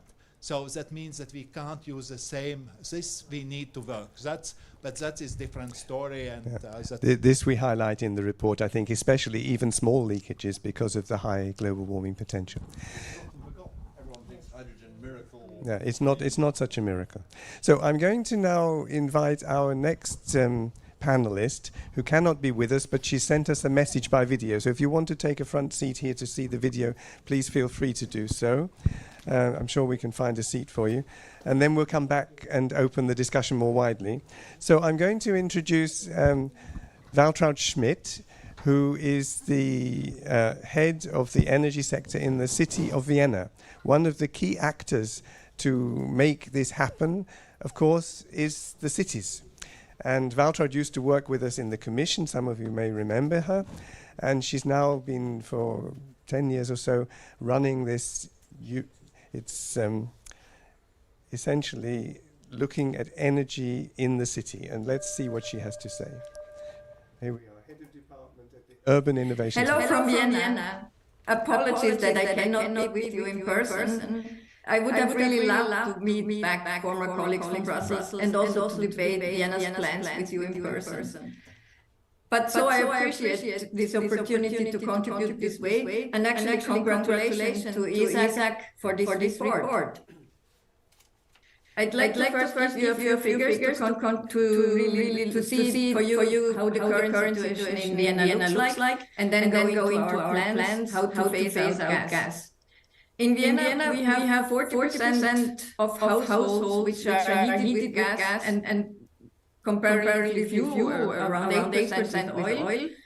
But we also have more than 40% of space heating, which is based on district heating, which again is to one-third generated from natural gas. A lot in CHPs, but also in heat plants. And so we have to look also at that. And to make the challenge even bigger in terms of appliances, we talk here about 600,000 gas appliances, and the large part, so more than 475,000 are actually decentralized in individual apartments. And on top of that, we have also about 260,000 households who are cooking with gas. So I think you can see that natural gas and phase out is a really big topic for Vienna. And we have to address this in two ways. The one is really to over the whole city and with all the citizens, and the other one is centrally at Wienenergie, the Viennese utility and district heating provider, to transform the central units of district heating. So how is now the question? The technical elements, first of all, say efficiency is first. First is efficiency, thermal refurbishment, and circular economy. Then the second and very important element is centralization of these many decentralized systems in the buildings. Without that, we will not make it. And interim solutions, heat networks, heat pump solutions, the adaptation to heat and climate change are other technical elements of the concept. And then out of this, basically, the Vienna heat plan was at least outlined, basically for saying there are two urban areas. There will be one area where buildings will be connected to pipelines and to district heating networks. And the other one where for decentralized solutions of renewables, or rather small low-grade grids, very small, just for a few buildings. And obviously the dense areas are the ones where in the future everything should go to district heating as far as possible. And in the very less dense areas, we will see a variety of renewable low-temperature heat systems, decentralized and largely actually relying on heat pumps in all sorts of heat pumps, water, groundwater, soil, and also air. So one thing what you might actually miss here, and the city government is very clear on that there is no green gas foreseen as an option for space heating in Vienna. This is in full agreement with the Viennese utility, and the argument is very clear. The production is expensive, there will be a high demand for it, and thus it should be reserved to really go for those occasions where it's hard to replace. And for Vienna, this means green gas will go into the replacement of natural gas, power plants, and nowhere else. Knowing, of course, that the even larger part has to come from the private sector. As for the instruments, we identified five instruments. The first is the spatial planning. Spatial energy planning, where Vienna already started with the new buildings, should be the instrument to be now also as used as basis for the existing buildings. And Vienna will come up with the first map by the end of the year, and in parallel works on the legal implementation. Legal framework is actually the second instrument, and as what I just said, for example, for the spatial energy planning for existing buildings, the first legal step will be done in the current revision of the building codes, which is currently prepared and should be adopted during late autumn. What is very important for Vienna actually, and this is the third block of instruments, is on affordable housing subsidies and funding. Because for Vienna, one thing is very clear, either it's a socially equitable heat transition or it will not fly. And in connection with that is also the fourth block, which is communication, consultation, and support. We have to build a full and grow a full system of support for the people who want to switch, for the businesses who want to decarbonize. And started with that with a new center also for renewable energies, in addition to a new house group, which is the focal point and one-stop shop for renovation. And we know that a big communication job has to be done to get the people on board. And last but not least, it's we have as a fifth part of instruments the labor market and the skilled qualified workers. Actually, the City Council of Climate also compares it with the moon landing. Vienna's moon landing is what we have ahead of us. But clearly, that all can only be successful if on the national level and the EU level, legislation is supporting this. The European Parliament proposed 2 amendments, one on local heating and cooling planning and one on distributing network development plans. And both of them would actually be those kind of conditions which partly Vienna has because of being a region, and which would enable the cities to start the planning and to the groundwork for the phase out of the fossil fuels. And therefore, that's my pledge at the end. And I wish you a fruitful debate, and thank you very much. Very good. So I would invite the panelists, please, to come back. And I think it's time now to hear a little bit from the guys that's been falling asleep at the back. Who has a question from the front? Please announce who you are before you give the question, and keep it short and to the point. And thank you very much. Yes. Do you hear me? I hope so, but the guys at Okay. the back will make sure that we can. So I'm Andreas Graf. I'm a senior associate for EU energy policy at a think tank called Agora and Agivend. I have 3 comments that I hope can be interpreted as questions. Very short. First, James mentioned at the beginning in his statement the French study about gas grid decommissioning. I think we just came out with a report saying quite the opposite, saying that we, especially at the distribution level, we really need to prepare for a future where gas is no longer playing the role, and the idea that CCS pipelines in distribution grids are going to play a big role, or that biomethane is going to fill the pipelines we have today at distribution level is simply preposterous. And so we need to have an honest conversation about exactly this point, and I think this study points in the right direction. And it's not just... Can I just respond to that straight away? Please, of course. Because it's very easy. It might be preposterous for you, but it's not a gas industry position. That's the position of the French energy regulator, the official regulator of France. We didn't ask them to do that. Nobody asked them to do it. They did it on their own. So whether it's preposterous or not is not up to us. That is purely an independent point of view. And as I said, they're one of the biggest electrification pushing countries in Europe.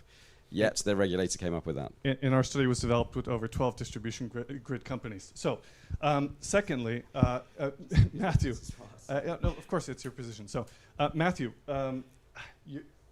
I found it very interesting that in your comments you still upheld the REPowerEU hydrogen and biomethane targets as almost they're a year old, but almost as if they were not to be questioned in a situation where they were developed clearly in an environment where we were a bit stumbling into a kind of almost a hysterical reaction to the energy crisis. So the amount of inflation of the hydrogen targets for the short-term targets that we've seen over the last years is incredible.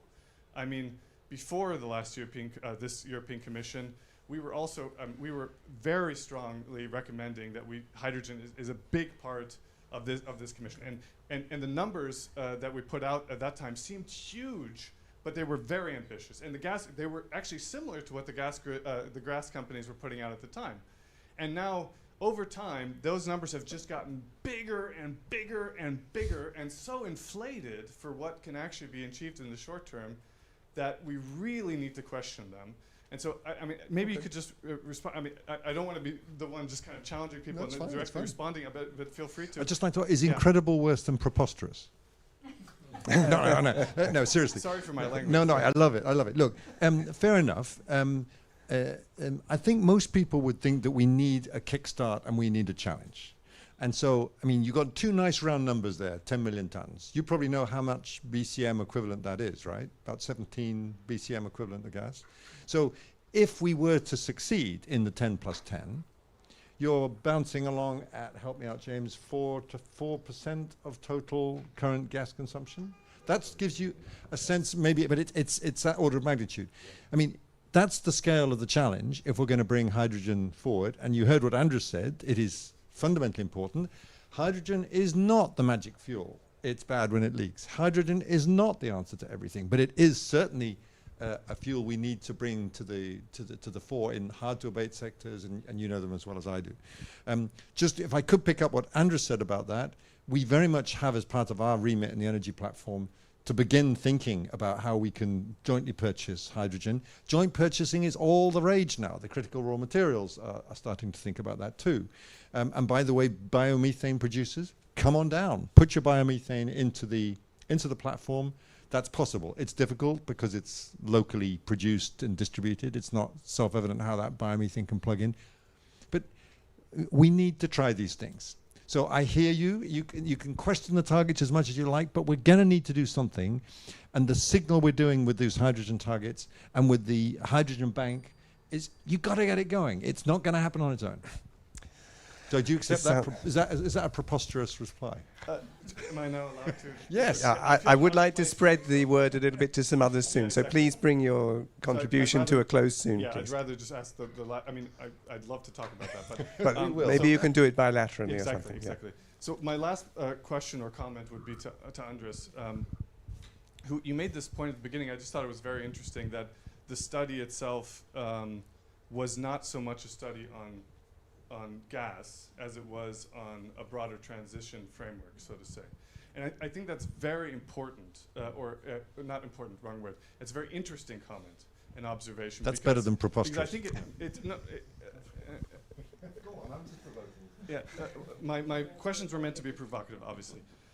So, but I'm very interested to hear. I mean, this statement reflects, from my understanding, something that at least part of the community has observing the gas conversation has commented as one that's very focused on the supply side, and so that questions that were brought in about a broader set of measures and reflect kind of also especially demand side measures are kind of that's beyond the scope of what is the direct remit of what we should be talking about when it comes to fossil gas, if we're talking about it, et cetera. And I find that very interesting. I mean, how would you react to this? I mean, if we look at okay, I think you asked him the question. How's he going to react? Please let him react, because I've got other people wanting to pose questions and I'm running out of time. What I have seen, it's actually when I am living in Latvia, so it's a relatively small country, and people need heating, transport, etc.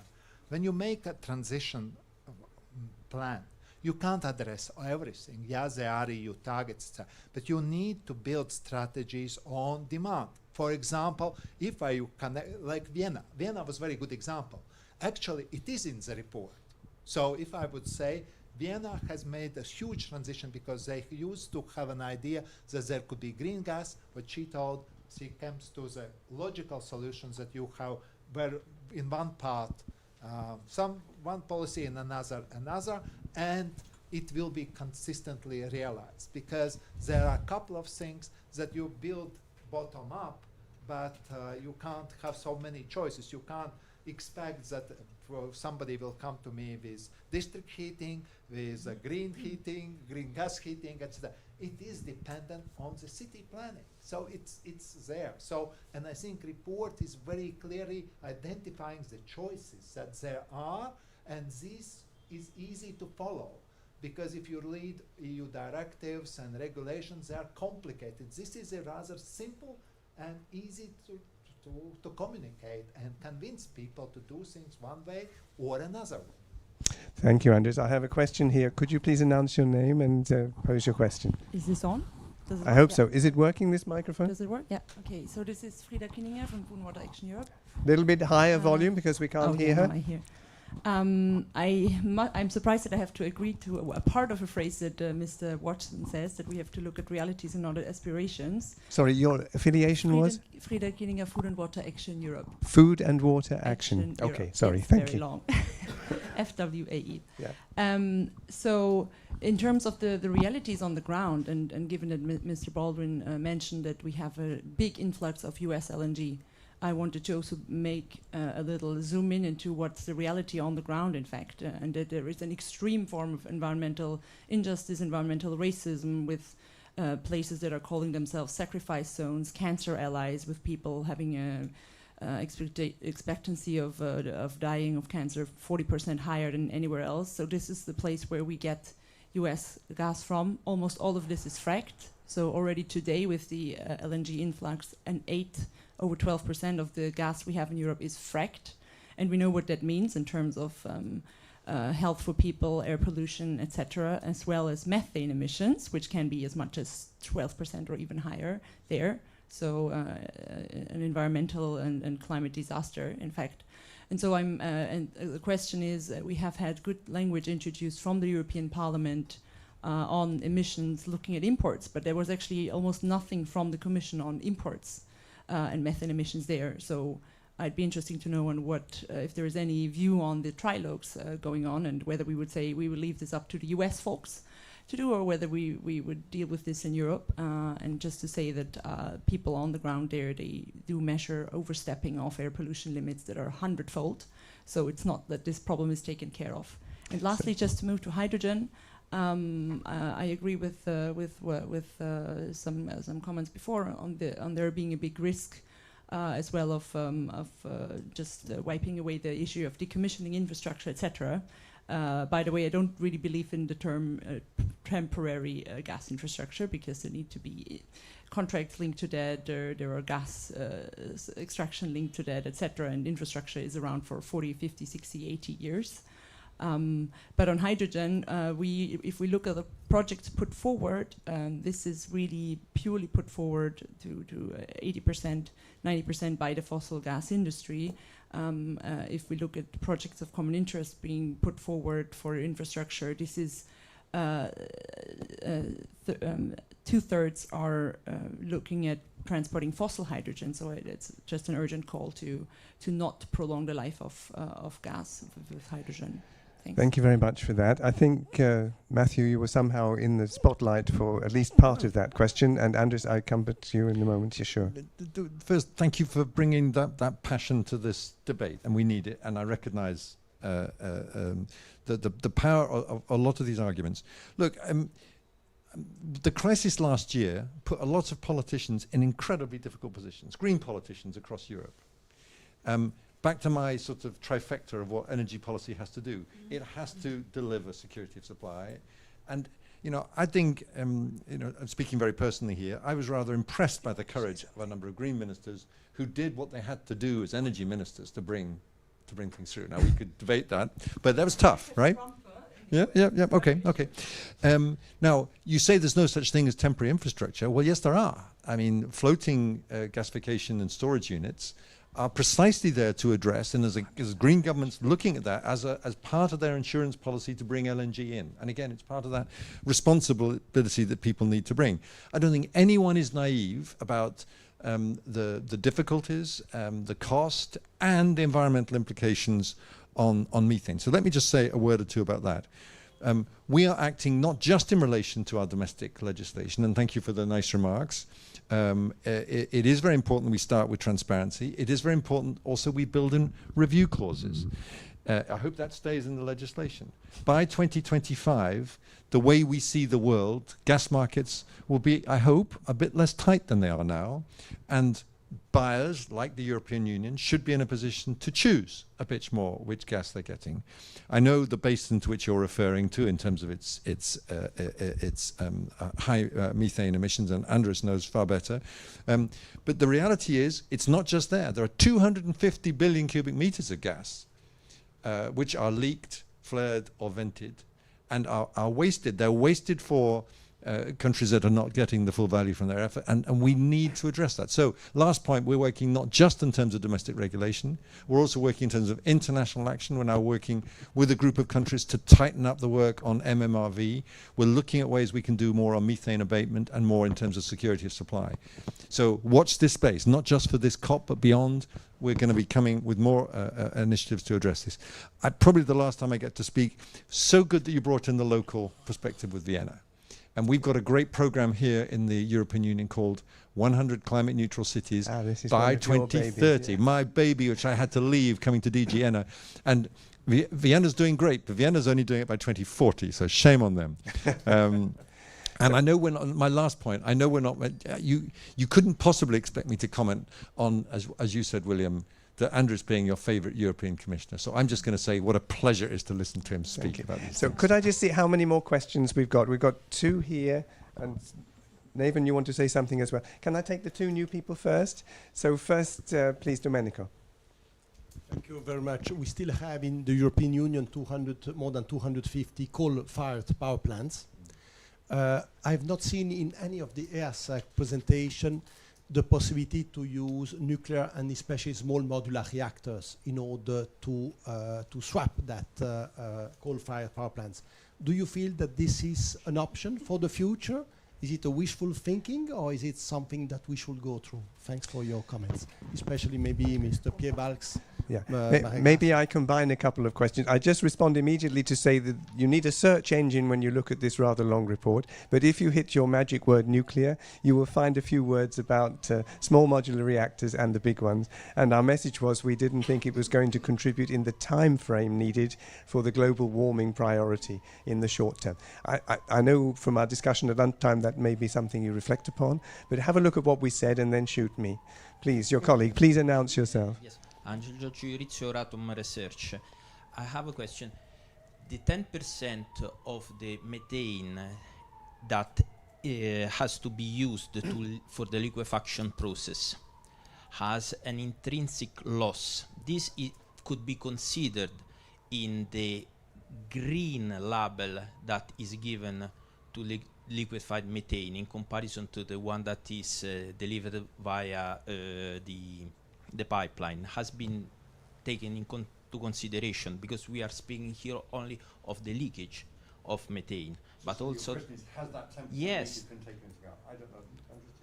it should be taken into account. So this is which 10% now? When you make the liquefaction process, you have to spend energy in order to... So you're talking about the total carbon footprint of the LNG. But not necessarily the leakage. Well, not the leakage. I think the two, they're both components of the carbon foot. In the report, we talk about the carbon footprint, including two parts. But please, Andres, you wanted to comment maybe on that. Well, I think the data is increasing, but I would like to answer to this issue on the methane proposal.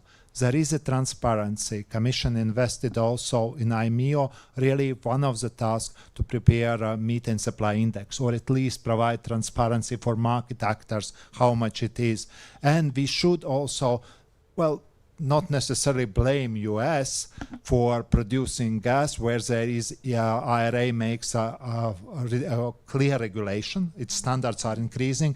They will pay fee, quite high fee for each leak of methane, and the technologies have been evolved. On top of it, IMEO has developed so-called Mars system.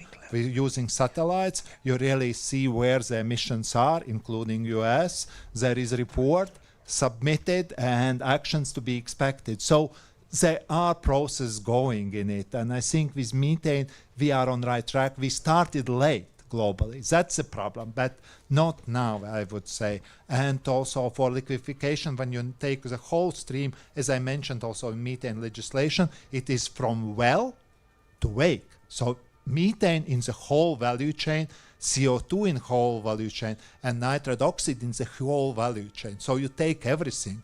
And I think, again, coming back to report, why I very like much report, it's very honest.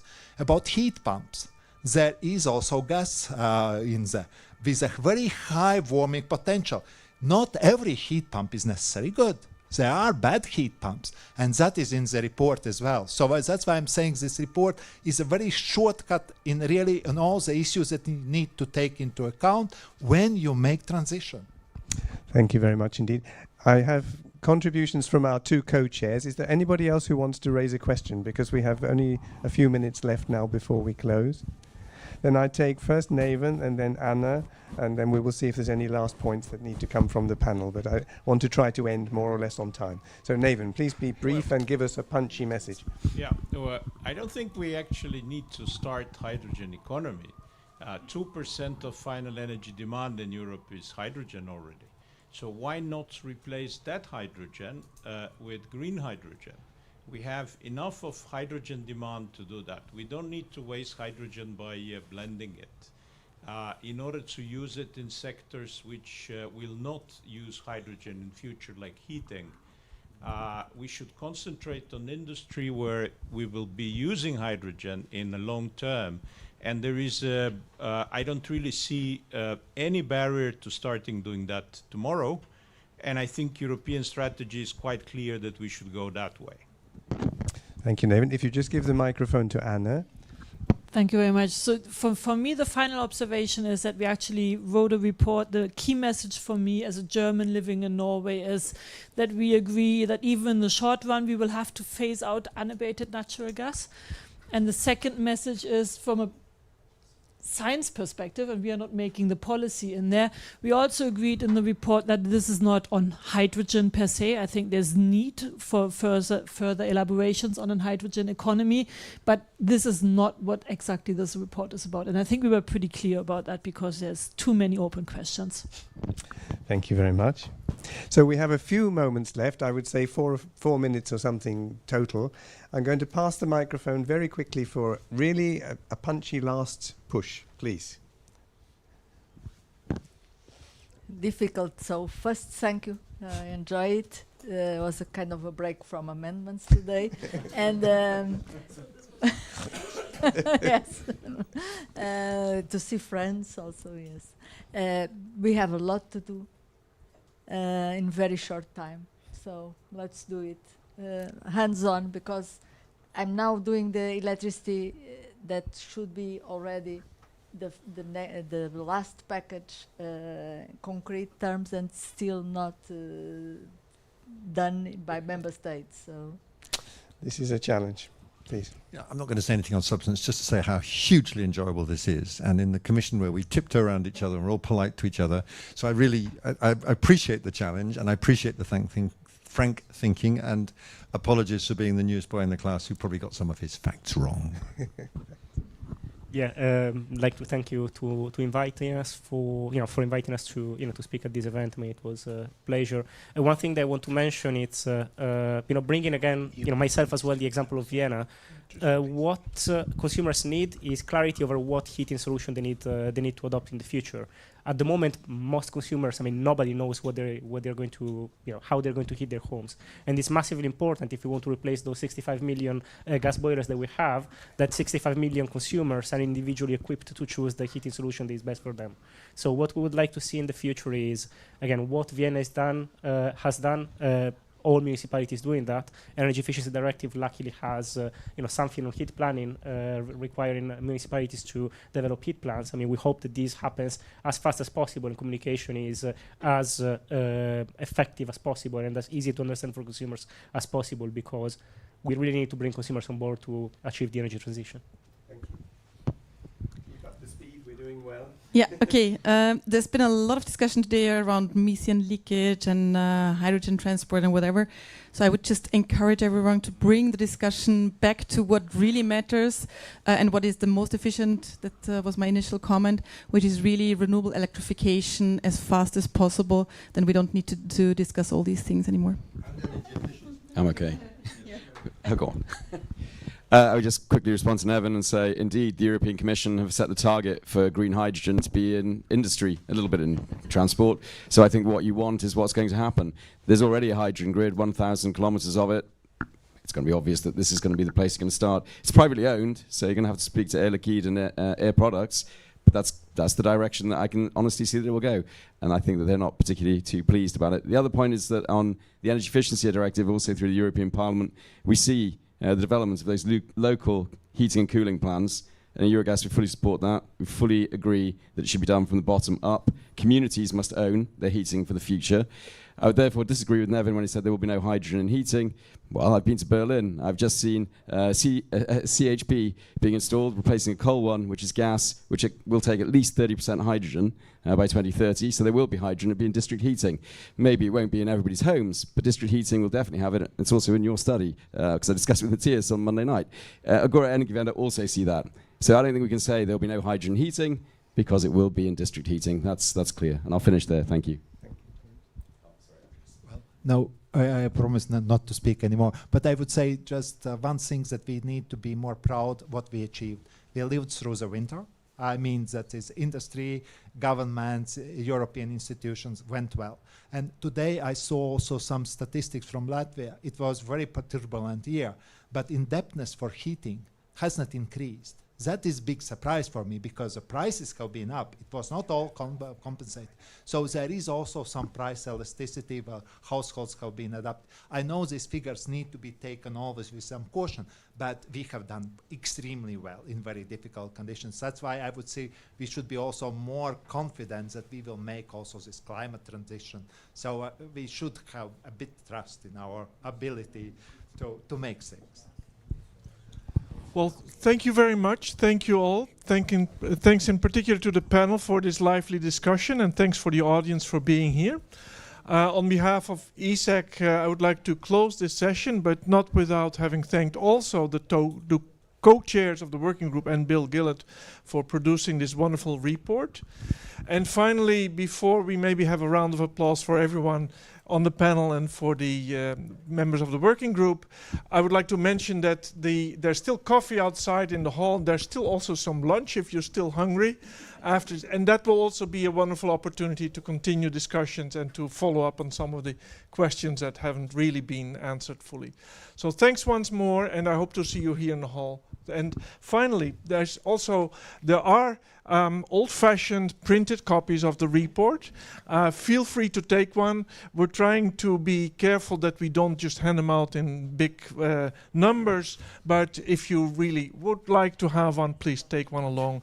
And also maybe if you have a friend that you can make happy with the report, feel free to take one. Thanks again, and hope to see you in the hallway.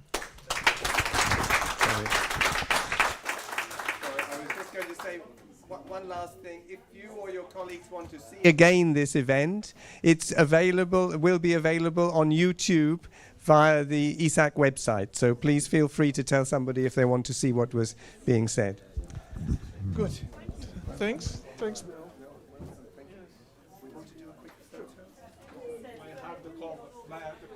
Yeah, sure.